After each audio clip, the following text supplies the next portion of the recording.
Kembali lagi di segmen Apa Kabar Neorti. Kali ini kita akan membahas sebuah kabar baru yang cukup menghebohkan publik. Sebenarnya berita atau masalah ini sudah ada sejak lama, namun baru kembali terekspos ke publik dan menjadi perbincangan banyak orang karena adanya banyak kejanggalan dan baru diungkapkan kembali oleh korban ke media. Jadi ini adalah kasus kekerasan atau pelecehan seksual yang dialami oleh banyak gadis yang pada saat itu mereka masih tergolong gadis di bawah umur karena belum sampai 17 tahun. Kasus pelecehan ini sudah lama terbongkar dan pelakunya yang merupakan pemilik dari sekolah SPI atau Selamat Pagi Indonesia telah lama dibawa ke meja hijau atau dipersidangkan. Namun asal kalian tahu bahwa sampai saat ini putusan hakim di persidangan tersebut belum disampaikan. Berdasarkan apa yang disampaikan korban bahwa mereka telah mengalami tindakan kekerasan tersebut mulai sejak kelas 2 SMA dan telah lama mengalami tindakan tersebut, bahkan sampai berulang kali. Dan yang menjadi ironi dalam kasus ini adalah pelaku merupakan seseorang yang berprofesi sebagai motivator dan sekaligus selalu memberikan motivasi kepada para murid di SMA SPI tersebut.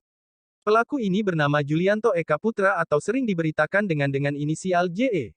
Pelaku Julianto ini ternyata telah lama melancarkan aksi bejatnya tersebut, dan tidak hanya itu tetapi dia juga melakukan tindakan pelecehan tersebut kepada banyak siswanya.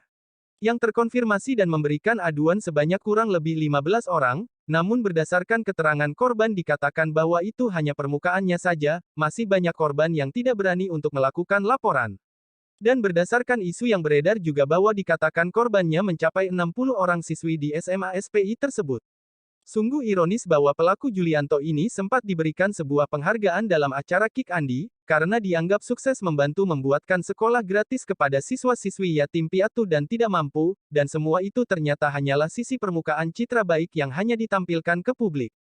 Pada sekitar setahun lalu akhirnya pelaku Julianto ini ditangkap dan dibawa ke pengadilan setelah mendapat laporan dari korban yang dibantu Komnas Perempuan dengan barang bukti berupa video CCTV.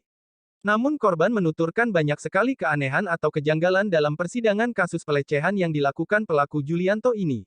Misalnya saja, dimulai dari persidangan yang dilaksanakan tertutup dan Komnas Perempuan tidak diizinkan mengikuti persidangan untuk mendampingi korban. Kemudian dituturkan juga, saat korban ingin memberikan atau membagikan bukti-bukti baru kepada hakim, namun ternyata direspon dengan penolakan, sedangkan ketika pengacara dari pelaku seksual ini memberikan bukti baru, semua diterima dengan baik oleh hakim persidangan. Hal ini sungguh membuat kesal, geram dan bingung ungkap korban. Dan yang paling aneh lagi adalah, tidak ditahannya si pelaku kekerasan seksual tersebut, padahal sudah berstatus tersangka, dan bahkan baru-baru ini dikabarkan telah berstatus terdakwa. Dan menilik dari kasus pelecehan yang dilakukan pelaku Julianto ini, dia terancam Undang-Undang Pidana KUHP dan UU Perlindungan Anak, dan berdasarkan informasi, JPU nantinya akan menuntut pelaku sesuai pasal tersebut dengan sanksi kurungan penjara minimal 3 tahun dan maksimal 15 tahun. Jika disandingkan dengan kasus Heri Wirawan yang tegas dituntut oleh JPU dengan tuntutan hukuman seumur hidup dan dengan dikebiri, yang notabene juga merupakan predator pelecehan anak, tuntutan hukuman kepada pelaku Julianto ini tergolong cukup jauh perbandingannya. Namun hal ini belum disepakati dengan jelas dan masih menunggu persidangan berikutnya, yang rencananya akan diadakan pada tanggal 20 Juli tahun 2022 ini. Oke guys, itulah informasi apa kabar kali ini, jangan lupa klik like dan subscribe agar channel ini terus memberikan informasi update setiap harinya. Oke, sampai jumpa di video berikutnya.